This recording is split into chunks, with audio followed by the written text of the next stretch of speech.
याव आंनि बिसिया गोमानानै दं दासिमबो नागिरबाबो मोनाखै। खुलुमबाय रायजोफोर, बे भिडिअखौ आङो गोसो जानानै लाबोनाय जायाखै। बे भिडिअखौ लाबोनो थाखाय आंखौ खावलायहरदों क'क्राझार डिस्ट्रिक्ट बनसु आफादनिफ्राय।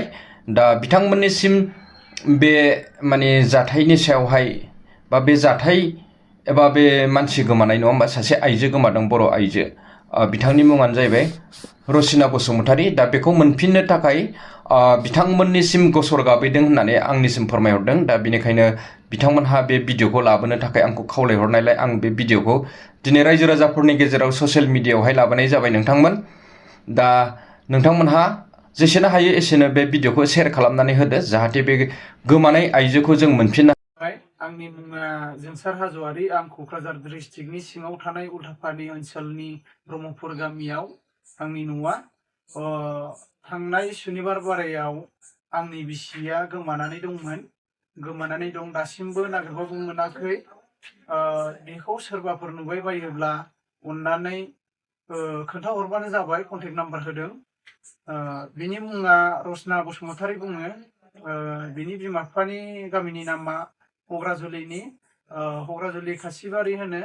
दा बिथाङा सोर हौवाजों थांदों ना सोरजोंबा खारलांदों बेखौथ' जों दा मिथिला। माने थांनाय मानसिफ्रा बुंदों जे सोरबा गुबुन हौवाया लांफैदों होननानै बुंदों आरो। ओमफ्राय जोंबो खाथि खाला नागिरदोंमोन, कन्टेक्टबो लादोंमोन, नाथाय मोननाय जायाखै। बेनिखायनो सोरबाफोर मोनोब्ला अननानै नैबे कन्टेक्ट नाम्बाराव फन बुंना खोन्थाहरबानो जाबाय। हायो नङा होमबा। दा फिसाइया गावनो माखासे डिटेल्सखौ खोन्थाखादों भिडिअनि गेजेरजों। अब्लाबो आङो डिटेल्सखौ एसे खोन्थाहरनि नोंथांमोन। बे गोमानाय आइजोनि मुङानो जाहैबाय रसिना बसुमतारी, केयार अफ लकिराम बसुमतारी। बेनिफ्राय हौवानि मुङा जाहैबाय जोंसार हाज'वारी। जोंसार हाज'वारीनि गामिया जाहैबाय उल्थापानि नङा होमबा नोंथांमोन, क'क्राझार डिस्ट्रिक्ट, आसाम नङा होमबा। दा हिन्जावनि न'खरनि एड्रेसखौ हौवायानो खोन्थाखाबाय, आं बेखौ बार बार बुंलिया नोंथांमोन।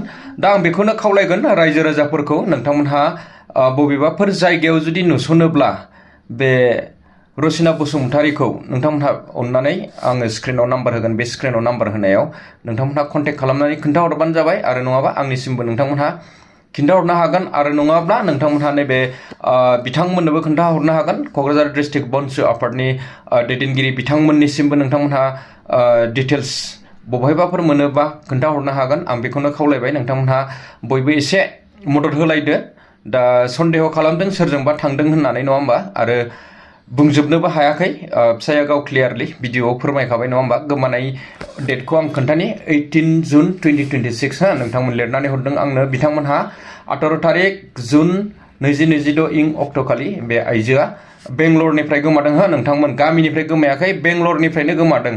बे डिटेल्सआ आंनावबो फैदोंमोन एसे, नाथाय मोजाङै डिटेल्स हरनो हायो आङो जेबो एक्सन लानाय जायाखैमोन। बेनिफ्राय आंबो बुंहरखादोंमोन सिगां समफोरावनो, माने सर्ट भिडिअ बानायना हर होननानै। दा दिनै बिथाङा बै सारमोननिसिम भिडिअखौ बानायना हरदों, बे सर्ट भिडिअखौ। दा बिथांमोनहा आंनिसिम दैथायहरनायलाय आं बे भिडिअखौ नोंथांमोननि गेजेराव लाबोबाय। दा नोंथांमोननि दायित्वआ बेनो जाहैबाय, माने नोंथांमोनहाबो बे भिडिअखौ शेयार खालामना होदो। आरो बबेबाफोर जायगायाव नोंथाङा नुसनदोंब्ला थाबैनो स्क्रिनाव होनाय नाम्बाराव खोन्थाहरदो। आरो बे आइजोनि फट'खौ आङो स्क्रिनावहाय होगोन। मोनथाम मोनब्रैसो आलदा आलदा रोखोमनि फट' लानाय दङ, जाहाथे माने बबेबा समाव लानाय, सिगां समाव लानाय आरो दा लेटेस्ट लानाय, बेफोरबायदियाव एसे फेसआ आलदा जायो नङा होमबा फट'फोरावबो। बेनिखायनो आङो मोननै मोनथामसो फट'खौ शेयार खालामगोन। दा गुबुन ससियेल मिडियाफोरावबो बियो फैबाय जानांगौ। अब्लाबो आङो खावलायनाय हिसाबै आं बे भिडिअखौ लाबोबाय। नोंथांमोनहा भिडिअखौ मोजां मोनदोंब्ला आरो नोंथाङा नोंथांनि गोसोआव मा सानदों कमेन्टनि गेजेरजों फोरमायहरबानो जाबाय। दा आं बेखिनियावनो दोनथ'बाय रायजोफोर। Thank you.